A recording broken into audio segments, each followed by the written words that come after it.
welcome to another episode of the Midierror Meets podcast, the monthly music podcast where we talk to a wide range of people from the music world. This month I'm speaking to Dom Morley, who is a Grammy award-winning producer and sound engineer who's worked with the likes of Amy Winehouse, Ronson, Sting and a whole host of others. He forged an incredible career for himself, starting off making tea essentially in studios, and he now mixes for a living. He also runs a mix consultancy service where you can send your mixes for expert feedback on production, and he also teaches at Leeds College of Music.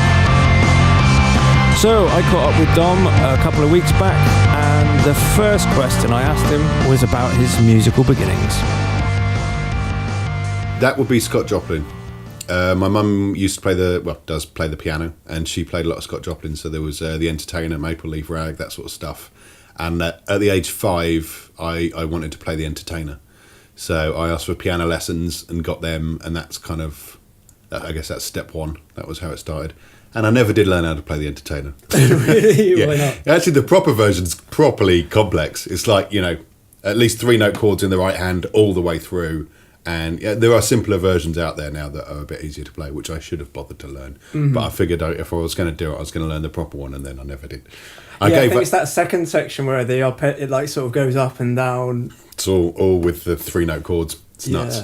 And I gave up when I was 10 because, as always, with when you're learning an instrument, it kind of all hinges on your teacher and what they're like. So, absolutely. I guess I just didn't have a very inspiring one at that point. And then I started again when I was about 16, 17, because I hadn't got to my grade 5 and I just wanted to do my grade 5. So I did my grade 5 when I was about 17, and then left home at 18, didn't have a piano, so then that was that. And then just recently got one here. So my piano skills are very poor, but it started from wanting to be able to play Scott Joplin. Right, nice. And did you play the songs that you were into at the time on the piano as well? I didn't really. I guess as a kid, there wasn't that, as a 7-year-old or 8-year-old, I wasn't really doing that. That's a good point, actually. I was just doing whatever I was doing with my lessons. And I had some really good teachers that would just, sit you down, play your 3 or 4 pieces and say which one do you want, and then you'd pick one of those. And it would be classical stuff, I guess, generally, but stuff that I really liked or stuff that was working for me. So but no, I never really it wasn't until I was older, till I retook it, took it up again when I was a teenager, that I started to try and work out what things were that I liked. But it always ended up, I'll get a little bit of a way through and then go, make a mistake and go, that sounded quite cool, and then just end up starting to sort of write something or do something different. So I never really got into actually learning somebody else's stuff because the mistakes would take me somewhere else. That's good though, isn't it? That's a good journey to be going on. At least you have like a starting point to base it around and then take it off. I think that's the great thing about the piano is it sort of has the music theory in front of you, doesn't it? Like that's true. It's there to see. Yeah. Good. So I believe you studied music A-level. I actually only did an AS level because the A-level, I heard the A-level you had to listen to a string quartet 4 times, and at the end of those 4 times you had to have transcribed the whole thing, and I thought, there is no way I'm going to be able to do that. So I did the AS level instead. Do you reckon they did that to just sort the people out who maybe really we'll just say this to everyone, and then only the really serious ones will stick to it. So the A-level was a bit simpler. It was good actually. Well, it was fine. There was it was obviously mostly classically orientated, but there was one very useful thing that happened randomly, which was, for later on in my career, we studied a guy called John Dowland because he was the first English songwriter. So he was. Have you heard of him? Do you know John Dowland? I don't know. Okay, so it's like 14th century stuff or somewhere around there. He plays the lute. Exactly. Yes. So he wrote songs he sang them and he played the lute, and they were written down. These songs that he wrote, or they were passed down long enough to get written down. It was very popular in the day. So we did this one. There was one called Lacrimae, which meant Flow My Tears, right? And that was one of the kind of 6 pieces that we studied properly, intensely. And then years later, I was working at Metropolis Studios, which is where I sort of trained to be an engineer, was in-house engineer for a while and stuff. And I was on a Sting session, and he had done, he did a lute album world's best-selling lute album, unsurprisingly, because Sting's on it. But I think it was mostly, if not entirely, John Dowland covers, basically. So he did all these John Dowland songs. And this track came up called Flow My Tears, and I said, is that Lacrimae? And I think he was fairly astounded that someone else knew John Dowland enough to know the alternative names of tracks. Wow, yeah, the Latin name. Yeah, that's incredible. Which I didn't. I just knew that one. But then that helped. That helped me get a gig about a year later when the Police reformed and did a world tour. And it was my first freelance gig. Was basically going to Sting's place in Tuscany for 6 weeks and kind of being a Pro Tools guy and helping them set up for the tour. So yeah, that was a bit of luck out of my AS level. That's like music. the universe coming together a little bit, isn't it? Just having to know that track. It was finally worthwhile. He must have looked at you and gone, yeah. Who's that guy again? Yeah. That's amazing. Yeah, my dad plays the lute, so I've always grown up with... Oh, really? Wow. Yeah. My mum plays in like medieval reenactment groups with hurdy-gurdies and all kinds of weird things. So it's a beautiful sound, the lute. It's a really, really nice sort of angelic sort of sound, isn't it? My dad's got an oud at home because Nice. we lived in Saudi when I was little, Saudi Arabia. Nice, cool. And the oud then moved to France and became le oud, which is where the lute comes from. So that was like the original one of that. No way. The original guitar sort of thing was from then, unless it possibly went further back into China before then. But we certainly got it from the oud in the Middle East. Wow, that's incredible. Yeah, it's kind of a weird one, that one. Yeah. The instrument, but yeah, it's fine. And what sort of bands were you listening to in your sort of teenage years? What were you into? I guess the big one that sort of opened the doors for me was not the Doors, was listening to Pink Floyd's "Wish You Were Here." That was a moment where I borrowed the cassette off my brother, who had borrowed it off a mate or something, and so I put it on, and an hour later, music had changed for me. I was aware of much more that it was capable of than. I guess before that I was into chart stuff, Michael Jackson and Bon Jovi and whatever was sort of kicking around. Whereas hearing "Wish You Were Here," I was like, wow, this is a whole different world that I didn't know. So I got very into Floyd for a while and bought all the kind of 15 albums or 18 albums or whatever it was. And then from there, the next one I was really into was Joy Division. I was big into them for quite a while. And then it was kind of that kind of the 90s scene. So the Pixies were massive and still are. I'm a big fan of the Pixies. I tend to take it down when company's around just in case, but the album cover of Surfer Rosa, which is the second album, which is the album that made me form a band. I heard Surfer Rosa and thought, I'm going to start a band and we're going to do this. Nice. It sits just underneath the monitor on my desk as a kind of reminder of this is what I'm supposed to be doing. Whatever I do, I'm supposed to be trying to make people feel like I felt when I heard that album. Wow, that's great. But the album cover's got a half-naked woman on, which is why I'm always nervous. If you know that that's Surfer Rosa, and you go, oh, it's got Surfer Rosa. But if you don't know, you go, he's just got a half-naked woman in front of him. That's really weird. All the time. Yeah, all the time, Just exactly. looking at it. Yeah. So, sometimes it goes in the drawer when somebody turns up. But yeah, so then the Pixies were a big one. And it was there's an interesting thing Bowie said about that album, which was, there's a bit of a documentary on that record. And he said, it's like the first Velvet Underground album in that not many people bought it, but everyone that did started a band. And I think that's true of that second one quite a lot. And it's because it sounds, Surfer Rosa sounds very raw, because it was very much, what those four people happened to be. That's what they sounded like at the time. It was produced by Steve Albini, in his very much his I'm a recording archivist, I'm not a producer. So I think the band said that their biggest feedback from him was try another one or something like that. He really doesn't get involved creatively at all, but he was very good and still is very good at capturing the moment, with people that are ready to be captured in that way and are very well rehearsed and everything else. So really that was a really big one for me. My band didn't sound anything like it. We were dreadful, but never mind. Yeah, it was good fun. Oh yeah, no one's first band really good, really. Yeah. I guess there's not many people who made it with their first band. Yeah. That's cool, man. I love that you use that as an inspiration. That like the feeling, emotion behind that to like achieve that sort of greatness. I think If that's someone image, something that I work on can make somebody want to make their own music, I think that's as much as you can ever achieve. I think that's the highest. For me, that's the highest kind of that's the peak achievement. I think I'm capable of doing the opposite with my music. Like people never want to hear music again. never hear or play or listen to music again. I think that's my special skill. Cool. Okay, so you sort of documented quite well that you approached a lot of studios out of college. Yeah. To essentially make tea for them.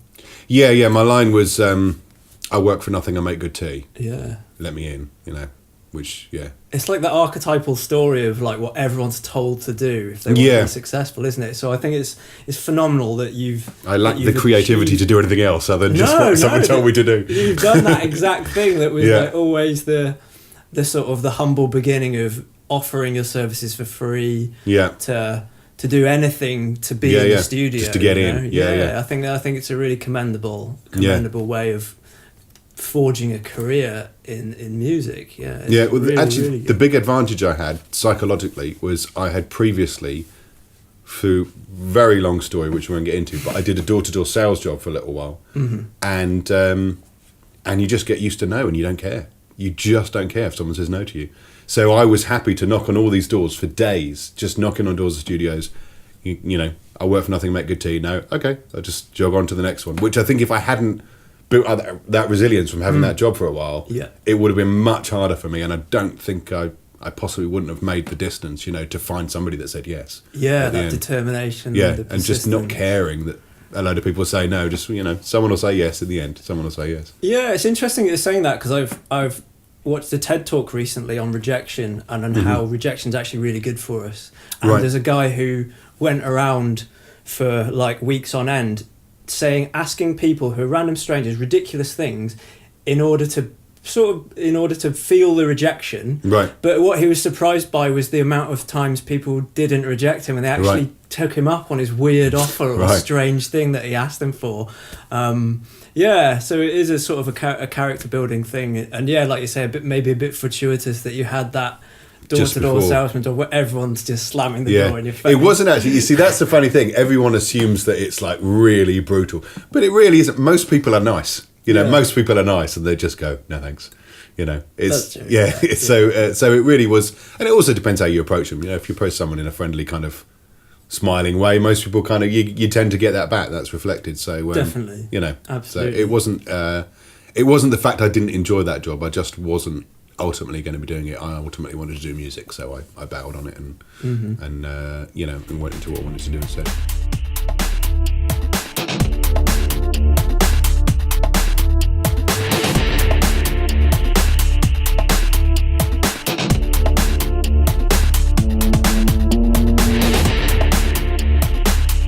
I started trying to look in London and got nowhere, and then went to Birmingham, the next kind of biggest city.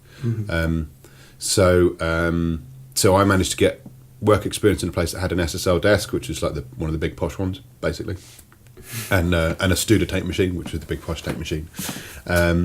So that was great. But then, more importantly, the guy that I was helping out there knew the guy who was chief engineer of the UB40's studio, which was a commercial studio and had 2 rooms, and was probably the biggest in Birmingham, biggest and poshest in Birmingham. So it was really through knowing that guy that I got the second job, which was an actual paid job, and then I sort of was on my way. And I'm still keeping in touch with that guy that gave me that job.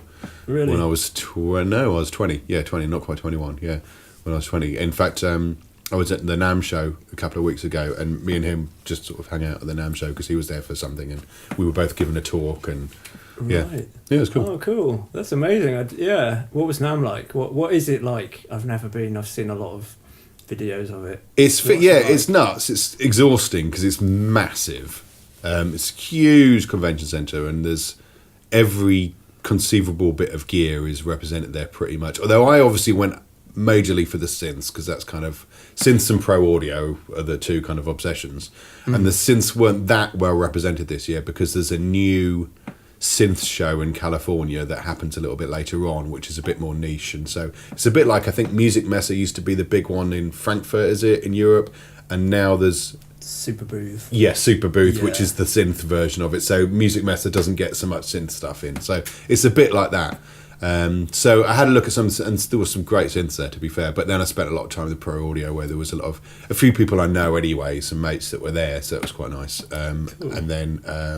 And then some really amazing gear. But what I love as well is this little, like, I've got a Coleman audio monitor selector, right, which is really clean, pure. It's passive. It's very, very clean monitor selector, so it doesn't colour your signal, which is what you want. And they were there, which is actually one guy. So I said hello, and I said, I've got one of those. And he said, I made it then, because I make all of these. He's always made everything that he's done. So it's quite nice to meet those characters and have a chat and stuff. Definitely, yeah. Especially when they've made a piece of gear that's, that's been integral to your setup. Exactly. It's just one guy. Yeah, it's just the one guy that makes it all. Just you. Yeah. A little bit like, the stuff I was showing you earlier, the 64 pixel stuff. Yeah. That's just one guy. That's my mate Jason, who works from home, and he's phenomenally talented, and a real sort of magnetic personality. Yeah. Like a really good guy. Yeah. The music industry needs those people as much as it needs the big corgs on the road. And, exactly. Yeah. And the corporate guys. Good. So, but you did eventually go on to work in London at Metropolis. Eventually at Metropolis, yeah. I didn't get a job first. I was rejected the first job offer.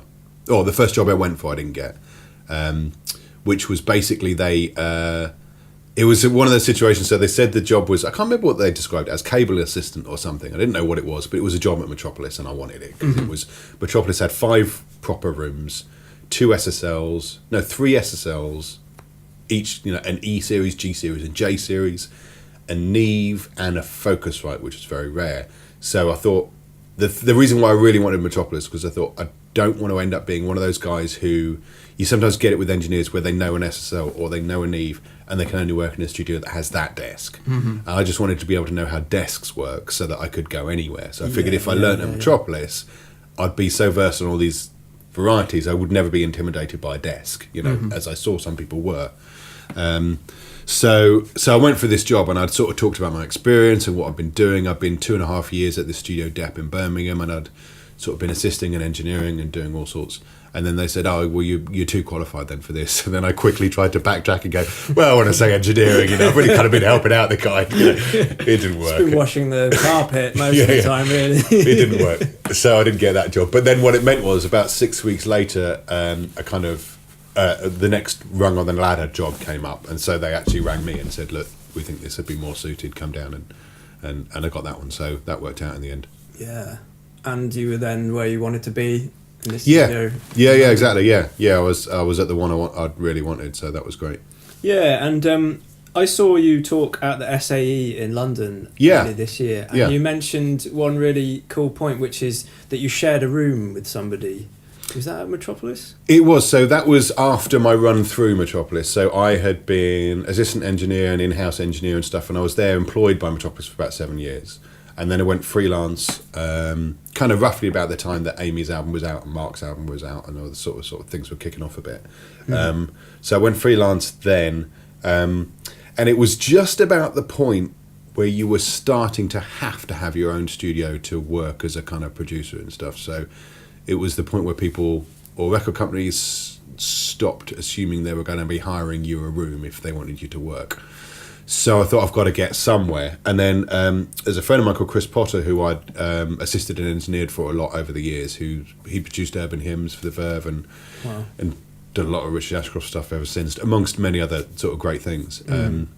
And he had a room at Metropolis, and I was just chatting to him about needing one, and he said, well, I don't need this five days a week, why don't you come in? So we sort of pooled all our gear and had sort of a couple of days a week each, and that really worked for about 5 years. We just shared that room, which was it's a really good thing. I spoke to a guy called Scott Diaz, who's like a garage house producer, and he said as he was growing up, him and his friends really didn't have a lot of money to buy equipment, but they did a similar thing. They all pulled what they had into one studio, and they had all the gear to share, and they had the knowledge to share between them. And it seems like a really good approach for anyone who is starting out, who, prices can look quite meteoric to someone who hasn't got much of an income. So I think sharing that experience and sharing the gear is a really good way to start out. So what sort of stuff did you do at Metropolis? What did you work on while you were there? whatever I was told to. That's the thing. When you're in house, you just have to do what you do, whatever comes in. So it was all sorts from. I guess it's the biggest independent studio in Europe. The rooms were quite expensive, so you end up doing quite high levels, or there's quite a lot of sort of globally big acts that come in because it's that sort of place. So as well as some stuff that you'd never heard of and you shouldn't, so that's fine. There'd also be worked on a Rod Stewart session and a Mick Jagger album and a Michael Jackson session and things like that. So there were things like that came in as well, which was which was cool. Yeah, interesting. Would you say you had any sort of out of body experiences working on any of those bigger sessions? There were definitely two. There were two moments where I suddenly had a kind of, what am I doing in this room thing. So one of them was I was sat in so Studio B is a studio I worked in loads. It was Chris Potter's favourite one, and I used to work with him a lot. So I was in Studio B all the time, and it had a little lounge, a bit like where we're sitting now, but it was like an L-shaped sofa. And so I spent a lot of time in the sofa. It was right behind the control room, just doors opened out, so you could sit there and be useful without having to sit in the control room. So I spent a lot of time on this sofa. And then this time I realised I was sat on the sofa like normal, but on my left was the guy who wrote Hotel California, and then on my right, down the kind of other side of the L shape, was I think fifth in line to the Bahrainian throne, and then next to him was Michael Jackson. Wow. So what am I doing on this sofa? Like, you three have got a reason to be sat together, but I really don't have a reason to be here. Apart from obviously it was my studio that I worked, job, so yeah. I had more reason to be there than anyone else in a way. But yeah, it was quite funny. And the other one was in the same room. So I was working on a Mick Jagger album, and Pete Townsend come to play guest guitar. He had a few sort of guests on that album, so Pete Townsend came to play guitar, and he went out to play next to his amp, and he was just incredible. He went from being, because he's probably a few years older than my dad maybe, and he's quite a quiet sort of guy. So he was sort of chatting with Mick in the control room, and then he went out to the live area and played like a 17-year-old who had been shut in his room. It's just the energy coming out of him was insane, and I was just there being blown away by that. And then next to me was Jerry Hall having a bit of a dance, and next to her was Mick Jagger. So they're like, why am I in here? This is mad. Like, you guys should be here, but again, what am I doing in a room with these guys? Yeah, and it's the combination of all of those things. Yeah. All those things just firing off at the same time. Yeah. Wow, that must have been amazing. Yeah. I do have to say, Pete Townsend has one of the CVO CDs. Oh, does he? He bought one. Yeah, cool. He bought one off my friend. An amazing guy, and he still seems to have it together and he doesn't have a huge ego. No.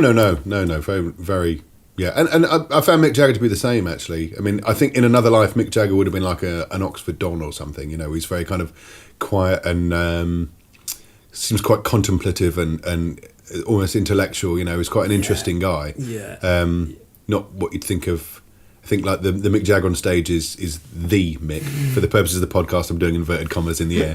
The Mick Jagger, and then Mick Jagger is Michael Jagger is a different person almost. Absolutely, I totally agree with that. I think when I've seen interviews with Mick Jagger, he's quite profound. He's quite philosophical and deep. Even just asked a simple question, he can give quite a deep answer. And you're like, wow, that's fucking heavy. It's really. I think as a touring musician, you have a lot of time to think because there's a lot of time to not do anything else. Mm-hmm. You're only working 2 hours a day effectively. So if you're interested in stuff, then you can get into it in quite a big way because you've got all the time. So and maybe chat about it with your bandmates. Or knowing him, whoever socially is around in that town at the time, you'll find someone interesting to talk to and have dinner with them.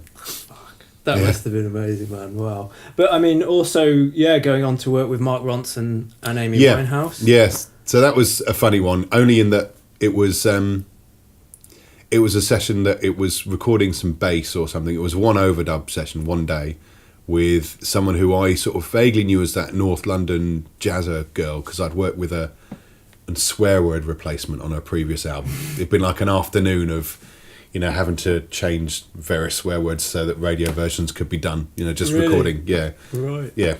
Just recording a damn instead of a shit or something like that so that it could be on Radio 1 or whatever. So I'd worked with them. And then it was a New York DJ who I hadn't heard of. I didn't know Ronson. I know he'd done an album before, but, I didn't know him. So it's one of those things where it's, serendipitous, really. It was actually, there was a very big bit of luck again, a bit like the Sting bit of luck and the John Dowland that I was saying earlier, but about 3 months prior to that session, I had seen in the studio diary that Tony Visconti was coming in on a session, and I'd been a really big T-Rex fan as a kid, and obviously he'd done all of that as well as the Bowie stuff. So I was like, I'm doing that one, and so eventually, I did that one, and it was on a Morrissey session. It was all the B-sides for the Ringleader of the Tormentors album, recorded and mixed all those. But interestingly, that Morrissey was into a particularly unusual vocal sound at the time, and Tony had said to me, look, just do this sound, and it might sound a bit odd to you, but this is what Morrissey is into. So I was like, yeah, obviously fine, we'll do that. And then the first session with Mark, we recorded a bit of bass with, I think it was with Stuart Zender, the Jamiroquai guy, who was an amazing bass player. Wow, nice. And then I had to do a rough mix of Stop Me If You Think You've Heard This One Before, which was a cover of a Smiths song, and was sung by Daniel Merriweather and was to be the lead single, hopefully, off the album, and or was sort of in vying for it, but he wanted Morrissey's approval before he put it out. So he left. He had to do a DJ gig or something, so he left and said, "Oh, Dom, if you can just do a rough mix of this one, so I can send it to Morrissey and get approval. By the way, Morrissey's never approved a cover before, so good luck." And they left. You were the sales guy 2 years ago, weren't you? You were the sales guy. You got to tell him. So I only had about 3 hours left before, you get like 12-hour slots. So I couldn't spend all night doing it. Otherwise, I would have cost him £1,000 in overtime and wouldn't have got hired again. So I only had a few hours to do it. But I just thought, well, I know what vocal sound Morrissey likes at the moment, because he likes this slightly odd one that we did back on the Ringleader of the Tormentors B-sides. So I mixed it with that vocal sound. That's incredible, isn't it? And then Morrissey said yes. So that worked, and then it was the first single off the album, which worked, and that's the album Valerie's on, and obviously was a big album for Mark and so on. So bit of serendipity. Well, yeah, absolutely. Yeah, I'm totally a believer in like making your own luck as well. Like it's something that is sort of intended to happen, not necessarily like a fluke. That's incredible. A good analogy I heard once was putting yourself in a position to score. So like a striker of a football team. Yeah. Only spends 2 minutes on a ball, but he spends 88 minutes getting in a position where he can score, so that when the ball goes to him, he can knock it in. Exactly. And I think that's the way you kind of got to try and run a career, really, is just always be ready to do the big thing. Then occasionally something that's capable of being big will come your way, and then you're able to do it when it comes. Yeah, I can absolutely say similar things about my life. Not really, I mean, sometimes to do with music, but sometimes not. That that exact thing. But I mean, what's happened to you is incredible, though, those things, particularly with someone like Morrissey, who's like notoriously difficult to deal with, or for people say that he's difficult to deal with. That's the story. That's what's reported. He was. I worked with him obviously on the B-side stuff, and he was lovely. He was fine. So exactly, I never came across that part of him, but yeah, I really enjoyed listening to you talking about that on the other podcast. Okay, what's the name of it? Should we just shout out? What was it called? Working Class Audio. Working Class Audio podcast. So I'll put that in the link to why not? Show notes. But I really liked what you said about that, because essentially, like, people can, someone can be difficult, or someone can tell you that they're difficult, but you said that it comes from a place of insecurity when people are rude, or if they're like, if they say something that seems, offensive. You're so right. It comes from a place of insecurity. It's defense. So if you have that level of empathy, it's such a great approach to working with somebody. Well, the thing that I do, and actually interestingly, I was at NAMM doing a talk about the psychology of recording and mixing and studio life,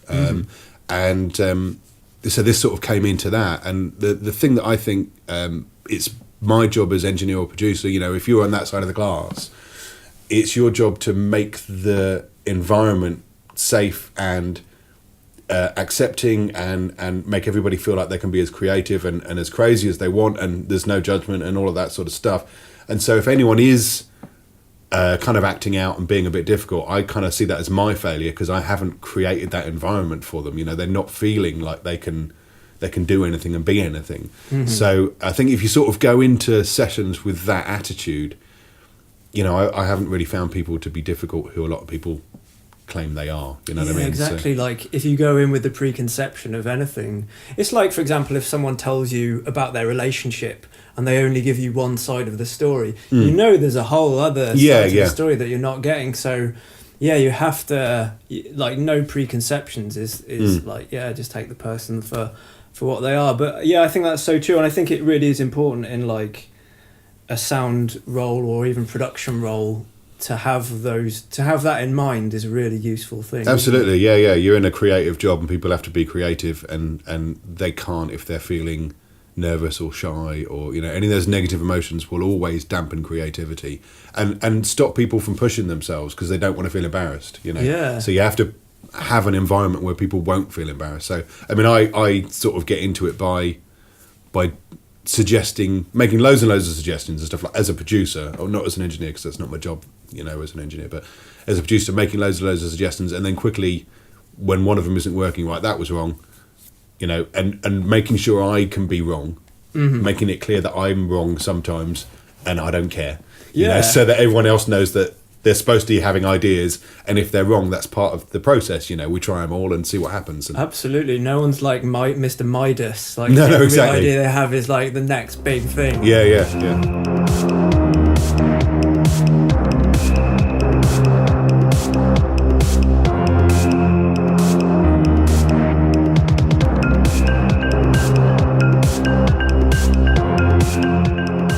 Mark Ronson has this British thing that we all have in Britain.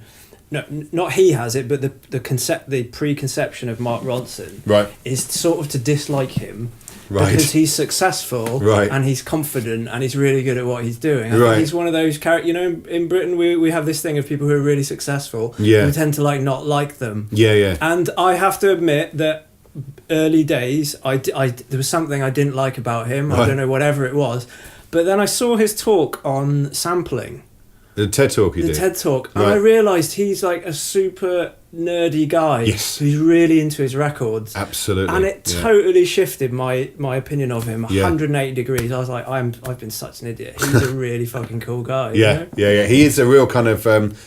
you know, he's a real record geek. He started out, obviously, he kind of got famous by DJing, Puffy's 40th birthday party with his big kind of thing that pushed him up fame-wise. Really? Well, that's big. Yeah, it was really big.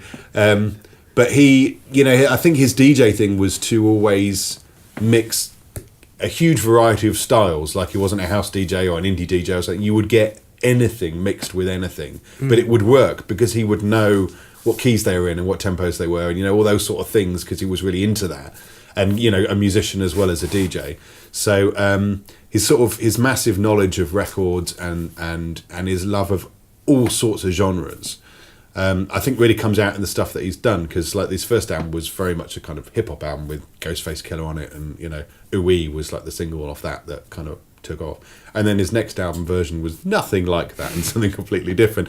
And you track his productions, he's done all sorts of different productions as well. Like he did a really good album that didn't really happen, I don't know why, but with a band called Rumble Strips, which is a guitar band, and they had a really good song called Daniel, it's worth checking out. So he's done that, as well as the sort of pop stuff, like he recently went with Miley Cyrus, didn't he? And then that track with Bruno Mars, and then you trace that back to the like Valerie and the Amy stuff, and they're all kind of quite different sounds, but it's because he likes such a variety and has such a knowledge of a variety of music that he's able to kind of do all those things well. So he's definitely fantastic. Record geek is where it all started for him, I think. Yeah. And how was it? I mean, did you know anything of his like approach to production of the stuff that you worked with him on? I don't know. I suppose I got a window because I did the obviously version and Amy's Back to Black, and then there's a track called Cold Shoulder on Adele's first album that we did, and there were a few other artists like that. I got a window where he was doing that sound. So that was interesting to see him do that thing. He had quite a plot with it. It was like the Dap Kings were doing the kind of, at least the drums, if not drums and bass sometimes. And if they didn't do the bass, Stuart Zender did the bass, the Jamiroquai guy, and then He often did the guitars, or there's a guy called Michael Ty who he's mates with, who was Jeff Buckley's guitarist, so he did guitars on some of the stuff. Right. So he had a sort of little plot of, this is how I get this sound. And then a guy called Chris Elliott was the string arranger, well, general orchestral arranger, who's brilliant, a British guy.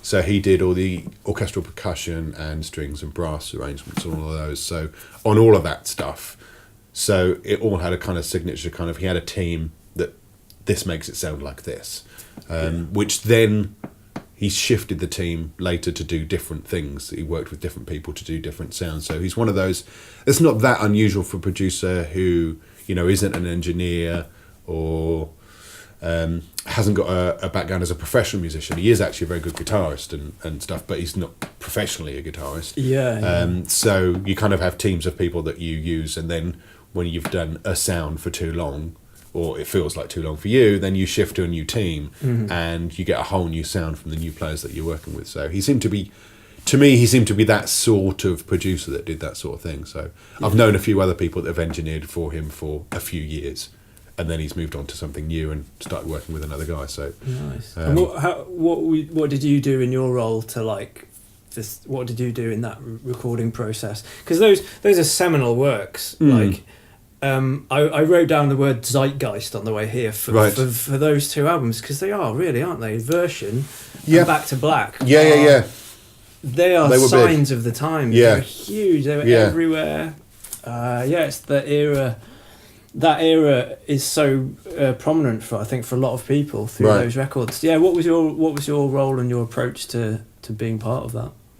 Well, you never know at the time when you're doing it whether anything's going to be something, whether it's going to happen. You know, I've worked on some great stuff that never got anywhere.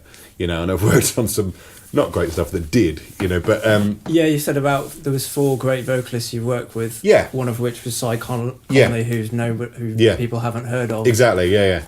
So, which is, you know, a travesty, but there it is. These things happen sometimes, and so we didn't know at the time that it was going to be good. And then Amy wasn't massive at the time. She'd done the album Frank, and it had done okay, and she was on Ireland, and she was getting to make another album.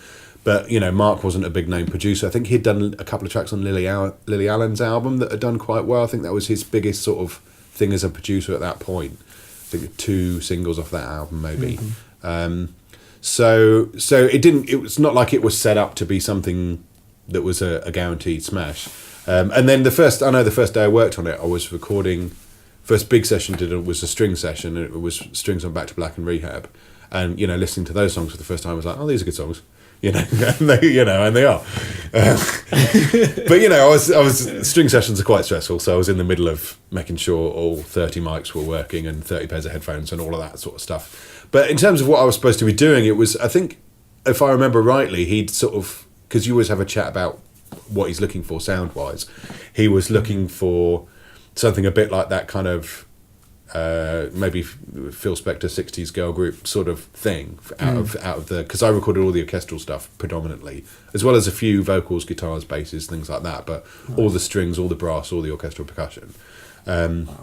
So that was the sort of sound he was looking out for me. So to get a little bit technical, it meant, as far as I was concerned, that meant ribbon microphones and valve microphones, and the sort of the technology that was around then. That's what I'm going to use then. So I used that as much as humanly possible, and also knowing a little bit about Phil Spector's technique, and just how they used to make records back then. I would put a couple of like kind of ribbon or valve mics about the room to just get some room sound. The studio in Metropolis has got a bit more concrete and glass than you'd necessarily want for that sort of thing, but there was one corner that was all wood panelled, like a kind of curve, a shell shape. So I put a ribbon microphone up there to just get a slightly warmer room sound. And Tom Elmhurst, who mixed that album, all of that stuff, actually, all of Ronson's stuff at the time, said that he actually used that one a lot for the kind of sound of it, and then fed everything else into that. So that was kind of the main sound of the strings from those albums, was that one ribbon mic I put in the top corner just to try and get some warm mono room sound out of it. So that's amazing. And I think the success of that album, you know, like your work in that must have been integral to it, because that was like the core of you know, all the sounds and all of the players and the ambience and everything. I think your part in that is huge as well. You know, you were part of that whole. It's the a whole fortunate process. thing for me in that record is known partly for its sound. You know what I mean? It's known to have sounded slightly different and good, and people like the sound of it. It wasn't a kind of stock sounding record. It was something wasn't like slightly a pastiche unusual. of 60s stuff. It was like So modern. that's kind of quite nice to have done something that's sort of in some way known for sounding good as well as being great songs and great performances and everything else, you know, because obviously that's not my bit. My bit's the sound. So yeah. But yeah, I mean, the Phil Spector approach is one I absolutely love, and it sort of bridges over a little bit in the way you spoke about having like getting intense performances out of vocalists. Like you said in an interview that you you hear a producer ask for 3 takes of the vocal, and then the vocalist leaves and that's it. And you know, you want to really get the That upsets me. yeah. But some people, to be fair, occasionally a singer does the best thing first or second time, you know, so occasionally, but I'd have to know them pretty well to just stop after 3, you know, to know that we're definitely not getting anything, because I'll always want to go into a bit of detail about how a line's delivered, or, you know, trying to get just a bit more emotion about that, whatever that lyric is, you know, can we get any more out of that, can we do more with that? Exactly. So that getting the intensity of absolutely performance out of them, which totally reminds me of Phil Spector and the River Deep Mountain High recording sessions, which were like days of takes with Tina Turner like streaming with sweat, half naked, her voice dying out. Yeah, that totally reminded me of what you were saying about getting that real intense performance. Yeah. And you were sort of not emulating, but you were using sort of Phil Spector style approach to it. I guess, unconsciously. I think it's just, that wasn't a deliberate. I'm going to do what Spector does, that, because I actually read Spector's biography much more recently and went, oh right, okay, so he does that too, or he did that too. Although I did work with him a little while back. I don't know if you did. Yeah, you mentioned that. What was that like? How did that feel? Well, that was amazing. It was amazing because he's sort of like, you know, you're working with a legend who you thought had stopped. You know, you thought he'd stopped making records a long time back, and then that was another one where I saw his name in the studio diary and I went, I'm doing that one. It was mad. The most amazing thing for me that really blew me away was him making the wall of sound there and then by getting a 4-piece band, listening to what they played, and then in his head dividing each part into 2 parts, explaining their new parts to the band member and kind of double tracking them with their 2 separate parts that he'd devised in his head from the original parts that he'd just heard. It was just crazy hearing and watching him do that, like on the spot, creating that kind of wall of sound out of a 4-piece band. It was mad. Yeah, it's an incredible vision to have, isn't it? Yeah. To be able to know, because we've all been in the studio and you sort of you can be flowing with ideas, but to be the guy at the front going, this is what you need to be doing. Yeah, it's going to sound good, and this is what you need to be. You need to change what you're doing. Yeah. To be. And actually, that was the only thing that fell down a little bit was his. That was a bit old school. Was his attitude of, I'm in charge. It's my session as the producer. Mm-hmm. Whereas really, you're kind of the 5th band member. You know, it's our session. I'm working with a band. They're not working for me. But, you know, back in, particularly with how successful he was, but back in the 60s, it was kind of like the producer was in charge and the band was sort of the turn that came in that day, and the producer was the big star. Yeah. And particularly him, because he was so successful. And he wrote the songs half the time, and, you know, like he wrote River Deep Mountain High and You Lost That Love and Feeling. I think he wrote that one too, and there's so many of those big hits he wrote as well. So he was kind of the star in those days, whereas now that's not really how producers sit in the dynamic. Yeah, it's weird instead of... It's a bit more... Yeah, a bit more level, isn't it? You're sort of helping someone achieve their vision rather than... Exactly, rather than them helping you achieve yours as a producer, which is... that's the wrong way around. Have you ever heard the Moon Landing song, The Strangle of Anna? No. Do you know that song? Oh, it's a great song. It's a really sort of... Moon Landing's a really good band from Sheffield. Okay. I was born in Sheffield. Were you? Yeah, you wouldn't know from the accent, but... No. Yeah, they're a great band. They did one album a few years ago, and it's like one of my favourite albums ever. Okay. But one of their tracks is very much Phil Spector-esque, and it's called The Strangle of Anna. Right, okay. And it's a beautiful song. The video's mental, so what I would say is like listen to the song, don't watch the video, and then watch the video after. Watch the video. It would totally change it for you because the video's mental. But yeah, it's a really good sort of Phil Spector-esque production. Probably more of a... We're definitely going down the Phil Spector avenue than what the stuff you did with Mark Ronson. Yeah, I just wanted to mention that because it's just such a great song. Cool, I'll check it out.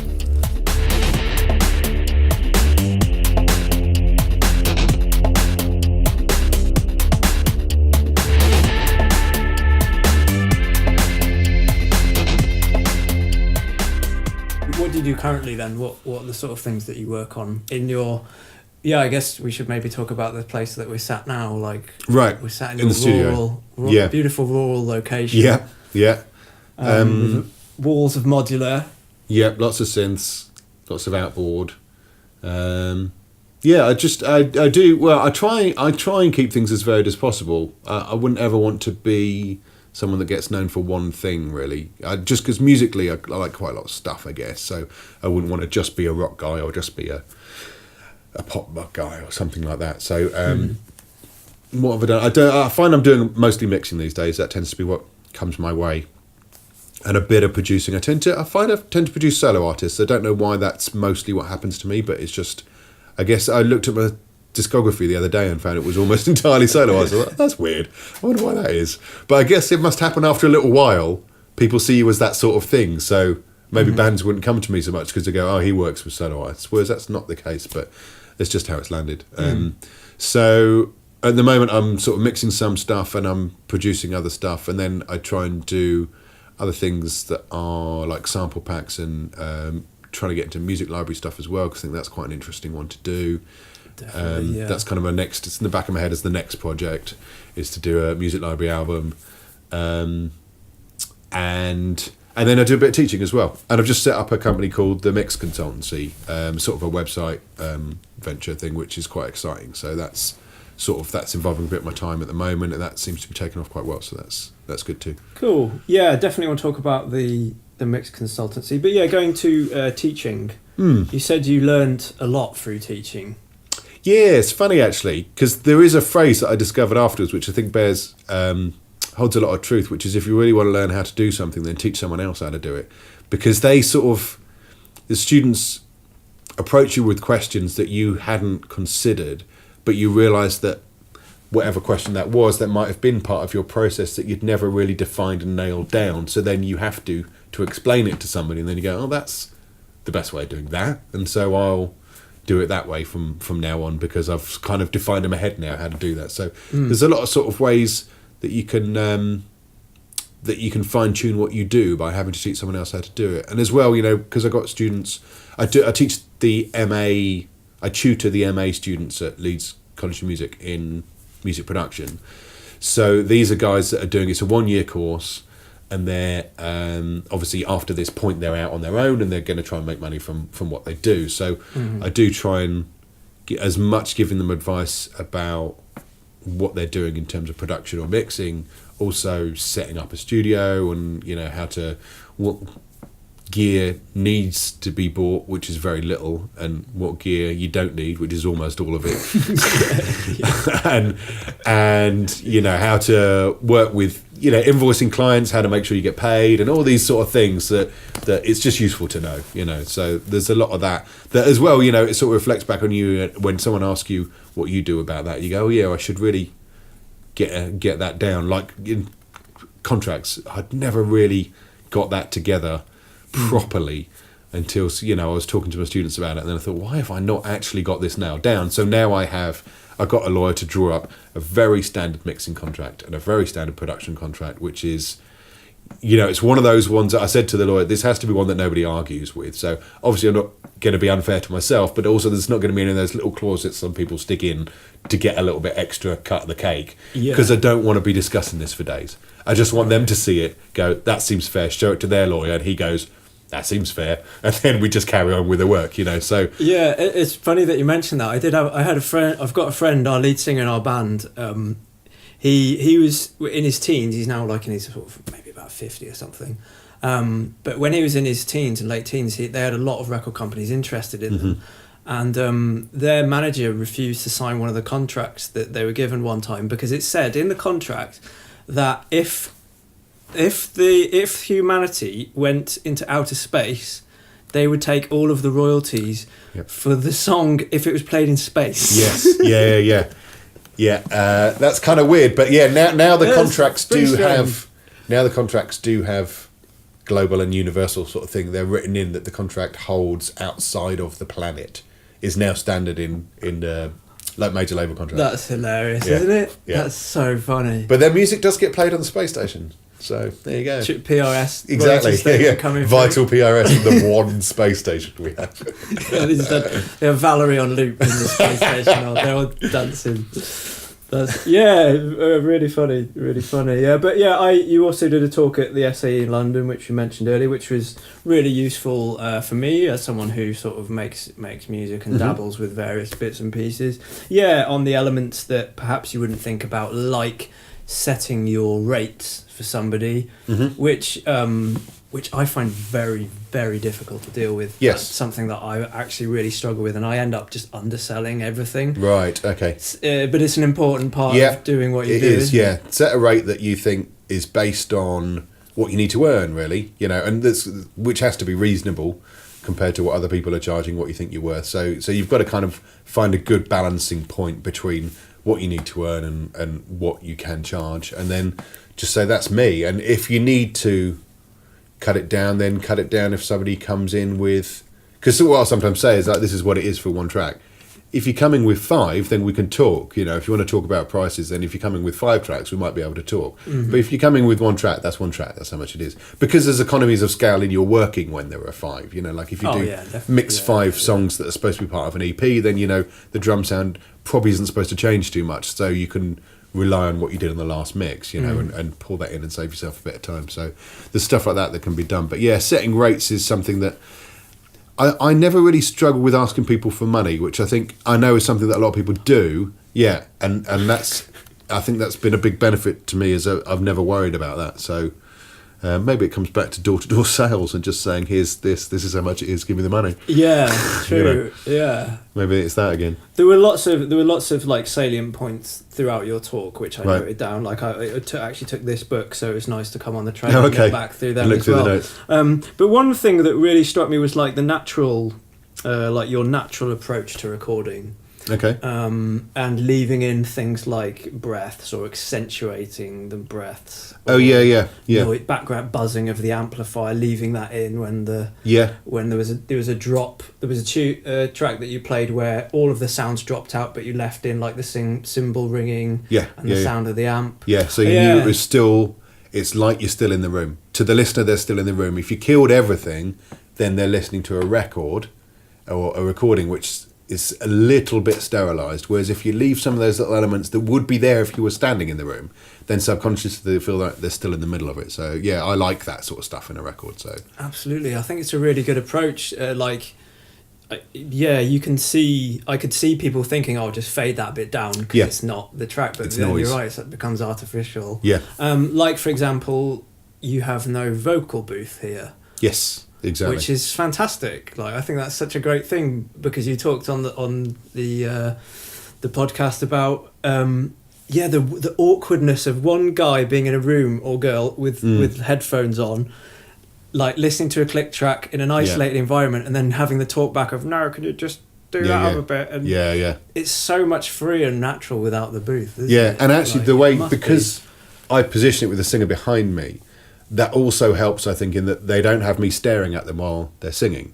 So there's a little bit of that reduced as well. So I'll be facing the computer while they're singing, and they're looking at the back of my head, so they've not got somebody glaring at them, and they can perform however they want. And then I just spin around, and then we have a talk about it, headphones off, and we're just chatting, which is a much more kind of personal, intimate environment than that, the kind of talkback mic thing where it's there's a disassociated voice behind a sheet of glass and who knows what they're thinking, So I much prefer this way of recording than the kind of booth booth way of doing it. Yeah, it's fantastic, and I think you will get a more natural, more comfortable recording out of it, and also just for the person that comes here and plays, it will be a more connected experience. Yeah. And I think the way how intense I like to go with getting the best performance out of someone, I think it just helps if you're in the same room. I think it's been much harder for me if they were separated and in a different room. So yeah, it's kind of I much prefer it this way. And do you mic up the space in the room sometimes, a bit like you did with Mark Ronson? Not like, to be honest, I don't do. It's not quite a kind of drums room, so or strings. It's not quite big enough to be that sort of full of sound. So the piano is the only thing that really is big acoustically in the room. So I do acoustic guitars and piano in here. In which case, a bit, I'll get some kind of distant stuff on the piano. I mean, it's not a lot of point in an acoustic guitar because it's not really loud enough to get that. But the piano, I've tried a few different things. Unfortunately, because it's like my listening position is kind of right by that, which is intentionally slightly dead. So you aren't getting that crazy kind of live thing like the corner of a live room would be. So there isn't that much to play with in terms of that. But you can always do a bit of a playing around, see what you get. Yeah, I mean, you've got good space to sort of try things out here as well, haven't you? Like it's it's nice and open, and you've got really high ceiling. Yeah, it's a really enviable studio you've got. Right. It's great. Cool. Yeah. So what do you do? What sort of sample packs have you worked on? What sort of? I've done synth ones tend to be my thing, just because that's really easy for me, and I've got I've got a wall of modular, so it's quite an interesting range of sounds that I can get all sorts of stuff going on, and it's something that I can just do on my own in my own time, which helps as well. So I can kind of dip in and out. If I have half a day spare, then I'll nip into a sample pack and add a few sounds to it and stuff. So that's what it's tended to be. I'm kind of quite interested to do sort of drum ones and stuff like that. I'd like to do a few more, because I'm an engineer. I'm not by trade I'm an engineer, not a synth player. So I could certainly do some quite good ones of those, but it's just the economics of it is I'd have to hire a drummer and a room and do all that, and I'd have to put quite a lot of money in up front to get what I wanted, and I haven't got round to bothering to do that yet, to sort of invest in the couple of grand that I'd have to put in up front before I even really started.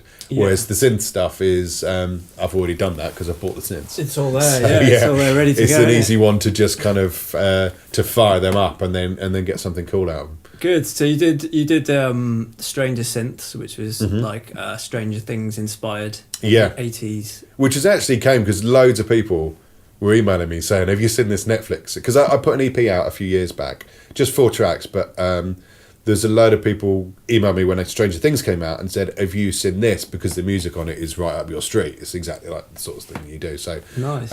So then I checked and loved the series, brilliant series, and great soundtrack by Survive, wasn't it? With the guys from, or 2 of the guys from Survive who did the soundtrack. Anyway. But yeah, very much my sort of thing. So then I thought, well, I'll just kind of basically riff on those kind of sounds because it's what I naturally do anyway, and just do a load of stuff. But if you sort of flag it up as a bit like Stranger Things, then I think it's almost like a shorthand. People understand what sort of sounds you're making before you, because I could say it's like Dom Morley's EP and nobody knows what that means, but if you say it's like Stranger Things, they go, oh, those sort of sounds, okay, yeah, lo-fi, exactly, big fat evolving analog synth things, yeah. So nice. Yeah, that's worked out quite well. Good. And you also done something for Samplephonics, Dirty Modular. Yeah, that was quite fun. Yeah, so that was a whole load of sounds. So I provided all the sounds, and then we kind of worked out the interface together. So I did a load of sounds on my modular as multi-samples, kind of across the keyboard. And then they created this kind of an instrument where you could select any 2 of the range of sounds that I had, and then load them into the instrument, and then obviously you got mixers of those, and then envelope control, filter control, effects control of those things. But also I got them to add in things like a small sequencer in there that you could route around. So you could route it to the notes if you wanted, but you could route it, more importantly, to like the filter cutoff, which I really like, just being able to play a note and then having a sequencer play a tune with the filter cutoff, which is a really great sound. So that enabled that to happen with that. So it's a really good kind of sample instrument. And lots of good sounds actually. That I was saying myself. Lots of good sounds, but I sort of edged a lot to kind of dirty, slightly sometimes distorted or at least saturated noises and stuff like that, because I quite like that sort of stuff. So that's why they ended up calling it dirty modular, because it was it's not clean and pristine. It's not all sine waves, it's kind of dirtier. Nice. Nice harmonic slice. Yeah, like plenty of that.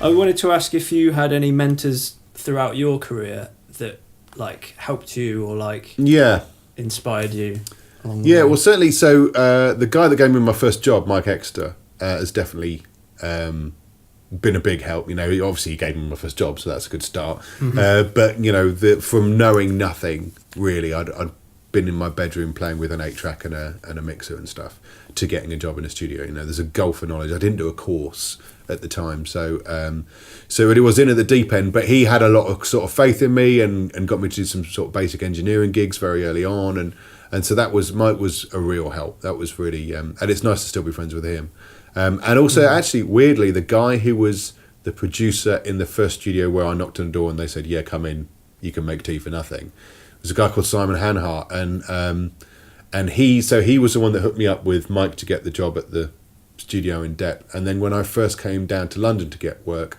he hooked me up with somebody who could give me some freelance assisting in a studio which isn't there anymore, called Master Rock. But the fact that I had worked at Master Rock meant I got the Metropolis job, because they knew that if I was trusted at Master Rock, then they could trust me at Metropolis, because although Master Rock was smaller, they had a very expensive Focusrite desk and they had an SSL, and it was like the quality level was the same, even though it was a smaller studio. So Simon Hanhart has been just seemed to turn up at the right time when I needed a bit of a hand early on. So that was he's been hugely helpful, and both of them actually were very good when I was very early on, just explaining some basics about how things worked and sort of teaching me some stuff about engineering that you would have learned on a course, but I didn't. So that they didn't need to teach me, but they did. So that was very good of them. Later on, Chris Potter was probably the biggest one, because I spent so much time watching and listening to him mix and produce and stuff as his assistant, and sometimes I did a bit of engineering for him too. So he was a huge help. And then I shared a room with him, obviously, for 5 years. So I still think I try and copy his mixes when I'm mixing. I still think whenever I'm mixing, I'm trying to sort of make it sound a bit like how in my head Chris would make it sound, because I just love his mixes. Always sound so great. As far as I'm concerned, everyone's got a different style, but I do particularly like his. So that's always been kind of a mentor sort of thing, or something I've been aiming at. Yeah, that's cool, man. Yeah, I think you do have. There's some people you just connect with, isn't there, that you work with, and you connect with them, they connect with you, and I'm sure you also along the way were asking questions a lot. Well, absolutely, yeah. I mean, and all those people were very good at answering. They felt.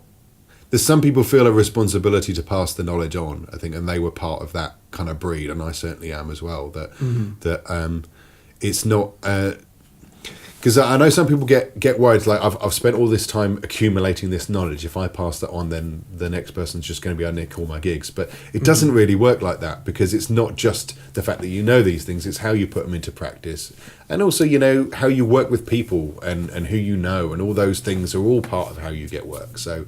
Those sort of things, you're never going to lose work because you've told somebody how to work a compressor or how better to EQ or invoice or run a studio business or anything like that. That's never going to impact your client list. So definitely, yeah, I totally agree with that. Absolutely, and on like a universal level, passing on the knowledge is like that's what's supposed to happen. Exactly. Yeah, that's how you got it. Because somebody passed it on to you. You didn't learn it all in a vacuum.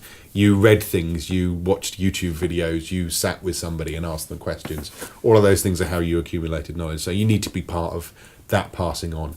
And that's one of the things that worries me slightly about the way the industry is built now, the recording industry, because it's mostly people like me in a room on my own, or maybe you might have one assistant that you employ. and that's quite an insular way for the knowledge to exist. So when I was learning in the 90s and the sort of turn of the century, I was in a big studio, one of the biggest, but most people made records in studios.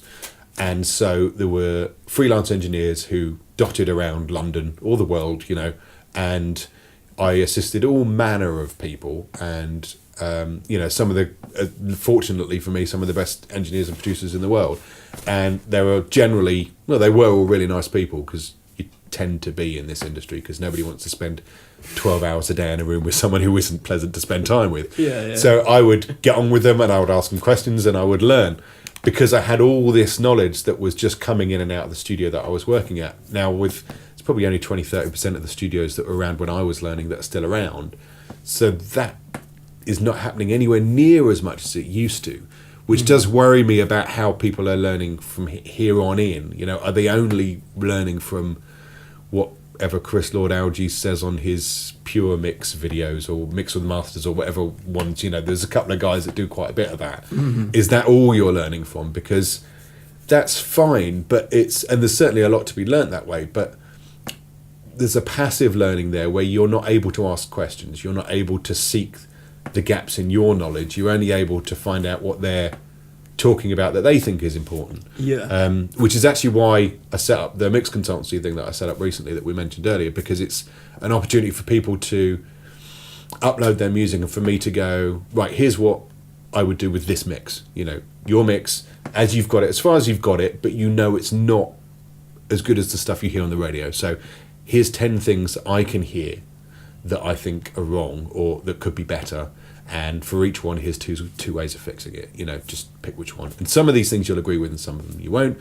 But generally, you're going to get a better mix at the end of it. And it's a much more interactive way to learn than simply going, my mix doesn't sound right, I'm going to watch 10 YouTube videos and see if that tells me why my mix isn't right, which isn't going to, because YouTube isn't listening to your mix and with experienced ears and saying, this is how it works. Definitely. And like you said in your talk, there aren't really hard and fast rules for the snare in music. No, exactly. No. It's totally down to... It'd be different in every song. Yeah, so looking for those definite sweet spots of compressor settings and EQs is not possibly the best approach, because you may well just follow a formula every time you make music, which will work sometimes, and other times it won't, and you wonder why it isn't working. It's because instead of learning how to use your ears and really listen to things, you've learnt how to use that preset, which is not how you learn to engineer. That's just how you learn to use presets. It's more of kind of a software learning, and that's actually one of the greatest things that I love when I'm teaching is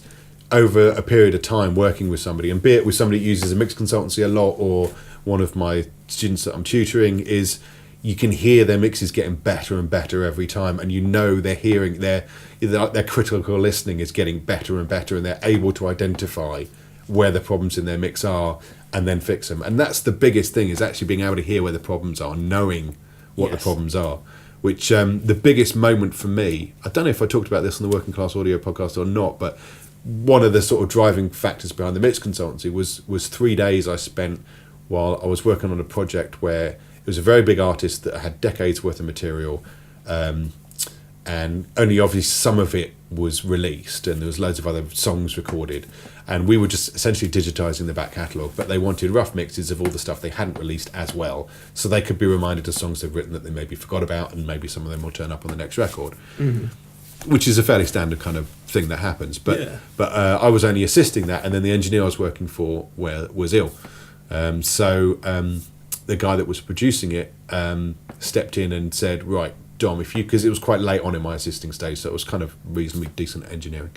He said, if you can set up all these mixes, and then I'll just come in and do like half an hour at the end and finish them off. So what it meant for me was I got the mix as good as I could get it, and then this guy who'd been doing it for 10, 15 years longer than me came in and did a few tweaks, which I'd watched, like a hawk, what tweaks he did. Right. And it was much better. I was like, oh, right, so when it's sounding like that, he does this, and then that makes it sound like this.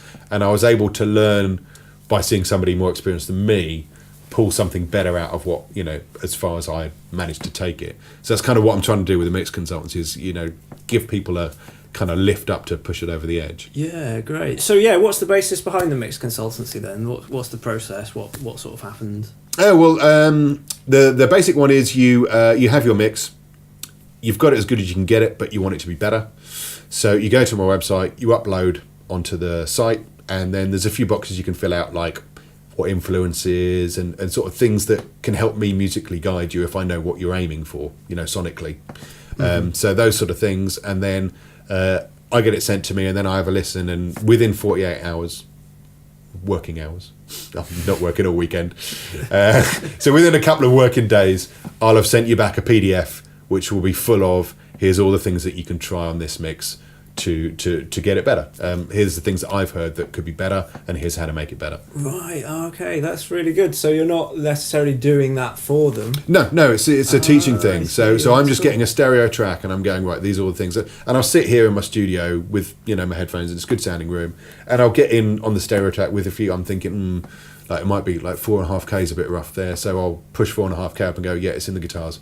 Pull it down, okay, about 1 dB. So it'll be like I turned down 1 dB at 4.5K and the guitar sounded better, would try that, and then it's a load of little things to try, and then once they've tried that, the mix is in a better place, and then they can take it on from there with the things that they're then hearing as a reaction to what I've suggested. And actually there's a platinum stage if you're as anal as me, where you pay a bit more, and once you've done the first one, got it sounding good, you then send it back to me, and I'll give you some more notes on where it is now. And then we do a third one after that as well, where I go, right, okay, and normally by the third thing it's like there's 2 or 3 things we need to look at, and after that it's golden. It's really good. Great. That must be a great process to oversee, to see that thing grow and nurture someone else's. And when people like repeat customers and stuff, when they come back and they've got the next song, you're like, oh yeah, that's a bit better than your mix is better than last time. You've learnt from what we did last time, and those holes aren't there anymore. You've got those bits of knowledge now, so you've built on that. Yeah. And what I'm rolling out next, which I just need to get sorted, there's a few technical things to sort, is Skype tutorials, where people can just basically buy an hour of my time on Skype and talk about whatever they want to talk about. So I imagine some people. Oh yeah, don't mention Brexit. I imagine a lot of it will be about, someone might upload a track and want to discuss it in person rather than just get a PDF, if they're that kind of, that's the way they learn. But equally, if somebody wants to talk about how to set up a studio or how to do invoicing so they always get paid or things like that, then we can cover that too. That's a really good idea, because there were, I think, you do have a lot of knowledge and experience in a range of things, not just the mixing, which I noted down as well. Like the natural things that you threw into it, like managing a session, being this was a great one, and I just couldn't believe that's something that you can do, is looking at the session files before you get them. Rarely, that's but if you can to be able to do that, get a look at the session file before you quote, then it means you know exactly what you're quoting on.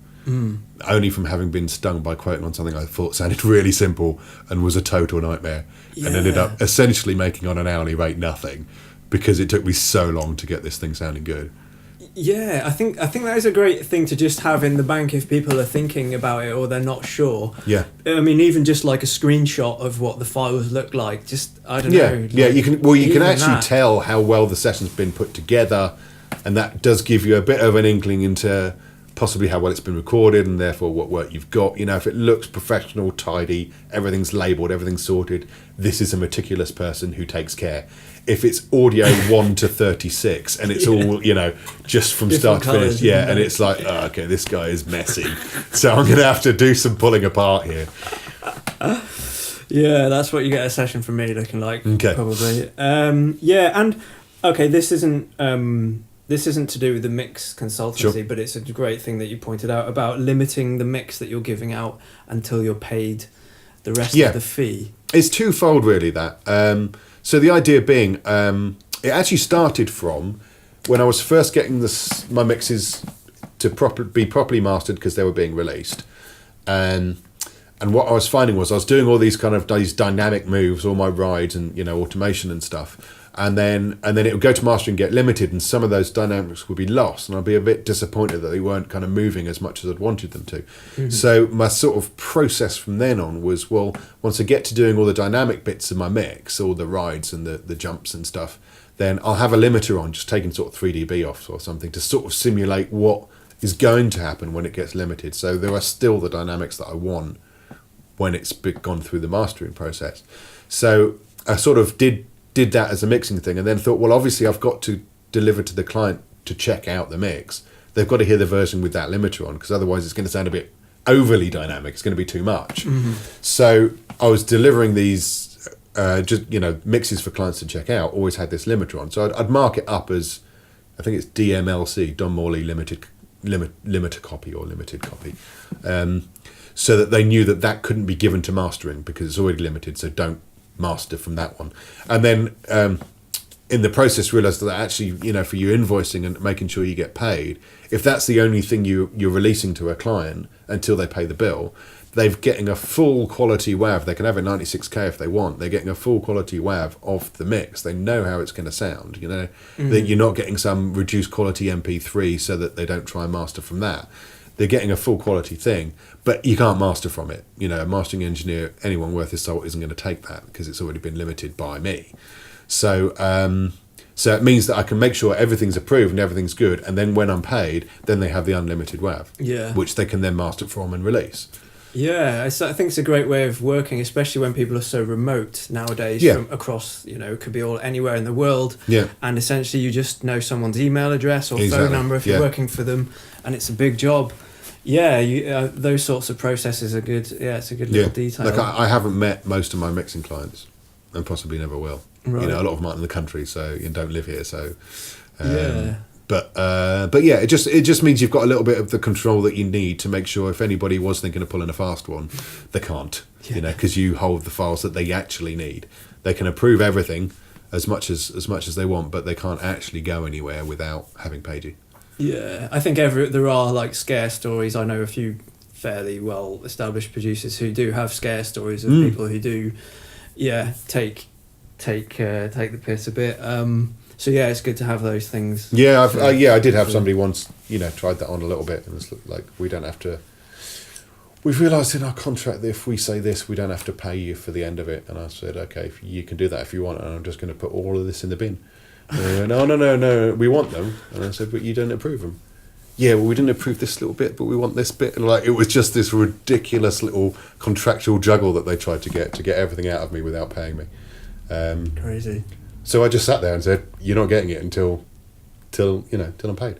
Just send crunchy MP3 is all you're going to get.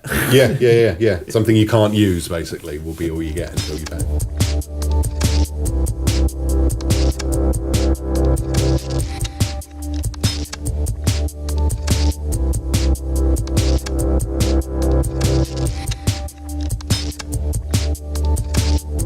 Yeah, I guess you talked about like passage of knowledge, working with groups of people in the larger studios, and then the way many people work nowadays in smaller studios with like one or two people around. Yeah, you did speak in your talk about working on your own and working in isolation. So yeah, I mean, it's something that I do. I work freelance, so I work. Essentially, I could just stay in my bedroom all day, every day, working 5 days a week. Yeah. So, but as you pointed out, you can go a bit mad doing that. Yep. I think we've all been at that point somewhere. So, yeah, what do you do to sort of combat that, and what's your approach to working by yourself? Well, yeah, it's the getting out and teaching is the thing that I do really, because because I'm still mostly mixing and I like this room where I work. I like my studio. I don't want to commute into London. See, in theory, I could commute into London every day, find a room at like somewhere like the Tile Yard or somewhere where there's a community of people, and then that would work because you're surrounded by people that you're on the same wavelength. They do the same thing as you, and that would all work. But my family situation means that would be really difficult and make things much harder. And I like this studio. I've spent a while building it, and it's lovely. It's a nice place. So I've got to stick with what I've got in terms of that. so if I schedule in once every couple of weeks that my working day is going somewhere and talking to a load of people and answering a load of questions and stuff like that, I find that that's a good enough balance for me to carry on spending the rest of the time essentially sat on my own, you know, being on my own in a room. And, you know, obviously I talk to people in the evening and I go home and I see friends and see family and all that sort of stuff. But the fact that, you know, your working life is solitary is an unhealthy thing and something you know, you got to schedule people into your working life somehow. And if you're, I can understand if you're a writer or if you do stuff that's mostly like on a laptop, you can work in a cafe or a bookshop or something like that, and that's much easier to be amongst people and amongst life. But I have to be isolated because not only do I make noise, but I can't have any noise impinging on my environment. Yeah, true, yeah. So I can't be in an office block. I can't set a studio up in an office block and be around loads of people, but then I can hear their radio through the wall and then I can't mix, you know, or I can't record guitar because it's going to drive them insane. So I do have to be in a studio, and that has to be a level of isolation. So yeah, it's trickier than the non-studio people, I think. I think they've got more options than I have. So you just have to work a little bit harder at finding the way that you get people into your working environment. Yeah, one really great piece of advice to me was schedule your leisure time as well as scheduling your work time. Okay. Because what tends to happen is I'll schedule like Monday to Friday solid work, but then in the evenings go, I could do that thing, and you know, and then just talk myself out of going to the cinema, leaving the house, or going to some, you know, So it was such a great piece of advice. My friend Lucy said, she was like, you need to schedule your leisure time, and it works so well because I'm like, Friday all day is just whatever I want to do, like creative day, no work, you know. So it's like I think that was really good advice. Like there's a good quote from Banksy, and he said, leave the house before you find a reason not to. So it's like that. That's great. You know, in the evening, just get out before you talk yourself out of getting out. Yeah, that's a good idea. Yeah. Well, I know you mentioned running. You like to run. Yeah, definitely. It's good for health anyway. You know, you got to do something to keep your heart going. But I find psychologically running's really good. It's like I don't know what it is. It just it's like a reset button for the brain. You know, you come back from a run and you've got clarity, you know what you need to be doing for the day, you know, you've sort of got a plan. And any sort of, I tend these days I try not to listen to podcasts or music or anything like that. I try to just be clear so that I can just go through thoughts and plans and anything that I'm sort of thinking, I need to get that together, because I've essentially got 3 jobs with, you know, the stuff that I have in a studio, mixing and doing stuff for clients, and then I've got the college that, you know, I do stuff for, and then the mix consultancy is a business that outside of actually doing the mix consulting, there's all the business building stuff you have to do as well, and working on marketing and whatever. So there's quite a lot to think about with all those different balls in the air, as well as having 3 small children, which, you know, is its own. 3 kids. 10, 8 and 5, so they have stuff that needs dealing with as well, because they're not very big. So it's a lot of balls to juggle. But then if I have a run for 40 minutes, I'll at least have some of my things in my head planned, you know, some of the things that were just in the back of your head thinking, I've got to sort that out, you know, you'll have a plan for it. I don't know what it is about running that doesn't, maybe for other people cycling does the same thing, but for me running helps that to happen. One of the Chemical Brothers said about cycling that it was his way of like getting everything in perspective. And, right. And cycling, cycling's really good for that, but I'm in a similar position. Like I had an ankle operation a couple of years ago and I couldn't run for about a year. Right. And I'm quite athletic. I've always played football and stuff. Right. So I got into running over the last sort of 6 months, and it is I totally agree with what you're saying. You get, especially with no music or anything to listen to, you get a clarity and a sort of peace that you won't find. And I think the better you are at it, the better you get at it, the more accustomed to doing it you are, the more space you've got to think about stuff. Because I think in the beginning when you first start running, you're like, oh god, this is hard. Yeah. Oh, my legs hurt. A lot of the time you're just persuading yourself to carry on. Yeah. You're like, come on, you've only been running for 2 minutes. So I think as you get better at it, like I did this morning, went for a run and I was thinking about this interview and what was going to happen and how I'm maybe putting some of my notes into a bit of a slight order. It was just great to just release that. Where it's a really good thing. I love it, and I will have to just say that the park run. I don't know if you've heard about park running. Yeah, I haven't done one, but so good. it's 5K, isn't it? Yeah, On a 5K every Saturday morning. Right. It's brilliant. Like there's about 500 or 600 people that do it where I live, Really? in one of the parks, and it's a great spirited thing. And I'm really competitive. I'm quite a competitive person, so I'm racing like the amateur runners now. Like, okay. I'm up at the front. I got 38 last week, which is pretty good. Out That's of good. 700. That's very good. So yeah, it's like fun. And what time is that? What time are you doing 5K? Good question. My PB is 21 minutes 47 seconds. Whoa, that's fast. That is good. Yeah. You're much faster than me. Am I? Good. It's 20. Is it 20? Yeah, it's around. I prefer to go distance. That's always what I'm aiming for, is to go another mile rather than to go faster. Nice. I'd rather do 8 miles than 3 quickly. Yeah. I think equally valid. Both, yeah, both exactly. approaches, really. It's a great release. It's so much fun, and you're not thinking about the normal. The thought processes can change, can't they? When you do that, you sort of. I find that it's easier to like prioritize things. Yeah, weirdly, I don't know why it is, but there's just something about while you're obviously doing long cardio or something, or maybe because you're outside in the open air and there's no screens to look at. Like, because I do it in the gym when the weather's terrible, because I've got a goal to run 1,000 miles this year, so I have to kind of keep on top of it. Wow, nice. So I, if the weather's terrible, then I'll just go to the gym and run there, and it's not as easy. And I think it's because there are kind of screens and stuff about, and you can just get sucked into watching BBC News and reading the subtitles, Yeah. Whereas if you're sort of running across a field or down a country lane or something, like, obviously I'm out in the country, so all that, I think it's easier to kind of get the brain into gear into what you want to be doing, what you want to be sort of thinking about and sorting your day out. I think as well, there was something that came up, I thought the other day, if you're doing long kind of cardio training, I think physically it's much easier than mentally. Like, if I wanted to, so currently I'm running 5 or 6 miles when I go for a run. If I wanted to run 8, there is no reason why my body can not run 8. It could do it without any struggle at all, but my brain wouldn't want to do it.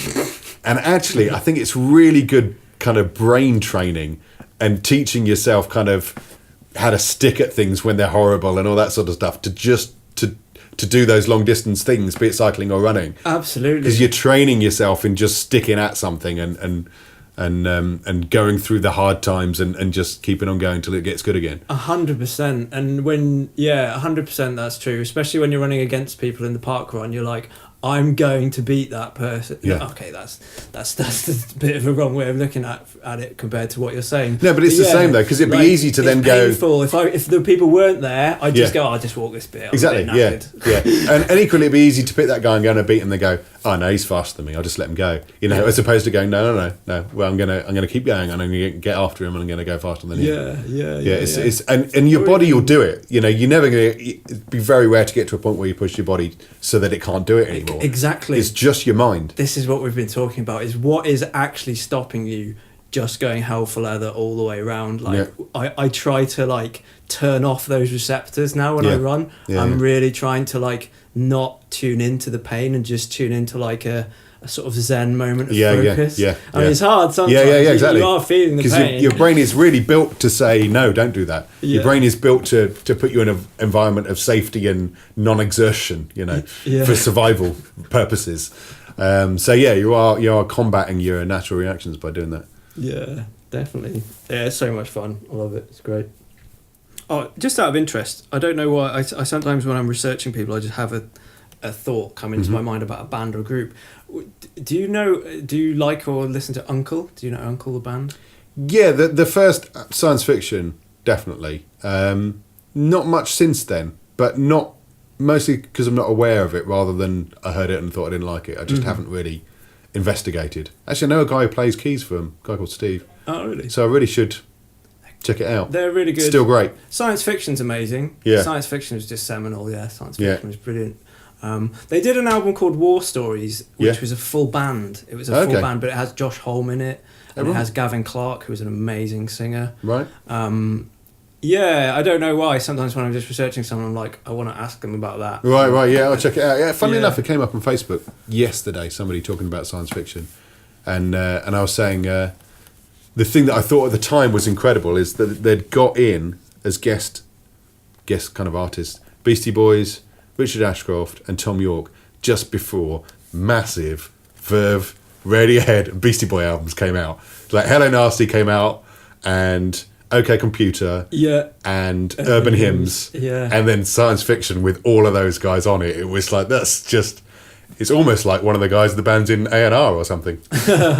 Well, he sort of is, isn't he? James Lavelle, yeah, he exactly. is, absolutely. Mo Wax. Exactly. But yeah, brilliantly A&R'd. Brilliantly A&R'd. Yeah. What, I mean, the Richard Ashcroft track on that album, Lonely Soul, is fantastic. It's got a string section, well, actually, 7 minutes long. Will Malone, who's the string arranger on that, he's got a writing credit on that. And I think a lot of that album leans on Will Malone because the strings on that album are just amazing. And Will Malone is incredible. He's really good. He does all of Richard's stuff as well. Does he? Yeah. Yeah, so he did Urban Hymns and pretty much everything since. But yeah, the Will Malone stuff is amazing on the album. And Lonely Soul is, obviously Richard's contribution's great and the beats, that Josh did is obviously great. And that drop, when the strings build up and up and up and up and up and then you don't think they can't stop going up and then they do. And they just drop to the low. Oh, that's incredible. Incredible. It is great. What's his name? Will Malone? Will Malone, yeah. Look him up. He's an amazing string arranger. Really, really good. And a fascinating one actually with that is the Ian Brown track. Be There. Yes. Is it called Be There off that album? Because it wasn't on the album, and it's literally he just listened to an instrumental and thought this is cool, and did a vocal on it, and then sent it to them and said, "What do you think?" And they went, "Brilliant, single." Yeah, it was a single, wasn't it? Yeah. Was it called? But it was after the album had come out, so they couldn't put it on the album. Because literally is it an instrumental on the album? Yeah, or yeah. Is it just not on the album? No, it's an instrumental on the album, and he'd just got it and liked it, so did a vocal on it. Yeah, great vocal as well. That is one of the greatest Ian Brown tracks for me. It's phenomenal. Yeah. Yeah. He had a good period around then, didn't he? Like, remember FEAR? Yeah, that's good. The video in backwards on a BMX. Yeah, that was awesome. I mean, he did some amazing songs. Dolphins for Monkeys is another one. Dolphins for Monkeys, yeah. I assisted on that one actually. Did you really? It was quite fun, yeah. No way. Just the mix though, just the mix. So it wasn't with, he came down to check it out, but it wasn't the recording of it. Amazing. But it was good. Yeah, he's got a new album out now actually. Came out on Friday. It's supposed to be very good. Really? I haven't heard it, yeah. Okay, this is one I wanted to ask you about from your talk in London, and just something that you've mentioned a few times about having like the automated faders and things within your track. Yeah. Why do you do that? And because that, I guess, for people who are making electronic music or who are making music at home, they would just think to have the bass at one particular level and keep it there. Right. So why do you take that approach? It's because you sort of got to think from the listener's point of view. You want, as a mixer, you want them to hear and concentrate on the things that you choose as the song moves along, because you will be mixing the song. You'll think this guitar section is really good here, this synth section is really good here, but this bit's the vocal, and so on. And so what you're doing is you're dragging somebody's attention around the track. And the way you do that is with your automation. So you're bringing your things up. Once you've got everything sounding good and sitting together well, then your job is to just bring the listener on the journey of the track and not just passively leave it there, but actually draw those little bits that you want to make sure that they've heard out at the sections that you want them to hear it. So those automation rides, there's some fixing sometimes to be done if it's not purely electronic. If there's some playing that could be a bit more even, then there could be rides done to fix it. But there's also the kind of the dynamics of the song, where even if it's just something that's pure electronic, it's like, well, I want them to hear this section at this point, so I'm just going to push that synth line up just a little bit, and then I'm going to put it back again, and so it'll just be background from then on. And then later on, about 1 minute 30, there's not a lot happening, and that could just come up a little bit there and be a little moment of interest, and that goes on throughout the song. So I think no matter what genre of music you're doing, you should always be taking that approach to your mix. Is it's not a static thing, it's something that should be constantly moving, so that you're constantly drawing the listener's attention to tiny little elements to the mix, and it's always a journey. It's always interesting things coming out. I think that's a really good way of looking at it. I guess with the way we can now just duplicate an 8-bar loop in our DAWs, the temptation is to that's the main bit of it. Let's ride that out. But it is a more natural sort of approach, having movement and, like you say, focus. I remember you said about having 3 main elements within the track. That's generally, people can concentrate on 3 things, which generally, like if you're working on a song, it's probably the drums is one and the vocal is the other, and then you've got one more that you can kind of draw their attention to, and then in a gap where the vocal goes, you can throw another bit in that they can hear. So, you know, quite often I find if you turn a lot of like radio stuff, you turn it right down really quiet, you can hear the drums, bass and vocals. That's it. And everything else is kind of background. It's only when you turn it up that everything else comes out. But those are the things that really people are being asked to concentrate on by the mixer. You know? I think, it's really good. So yeah, it's good to sort of approach a mix with that idea of what the 3 things at any given moment in a song. What are the 3 things that you want your listener to be able to hear, and they should be the ones that are turned up. Great, excellent. Well, thank you very much for talking to me today. It's been really great to speak to you. Good fun. Cheers. Hopefully it's useful. Oh, absolutely. Definitely. Good. Nice one. I really enjoyed chatting to Dom. He's a lovely guy with an incredible studio and lots of great stories about what he's worked on and how he's got there. And I really admire his sort of humble approach in the early days. It's got him to an amazing place. And also his natural approach to production. I think there's a lot to be said for that in this alienated world we live in.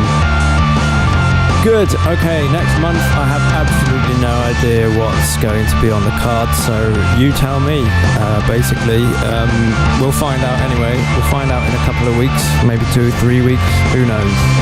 I would like to point out that my time in the park run is actually 20 minutes 47 for 5k, so I'm interested to know if anybody who's listening can beat that. Maybe we'll have a race for the next podcast day. Maybe that's what we'll do. We'll have a race for an hour and a half. Thank you very much for listening. My name's midierror. I'll see you again soon.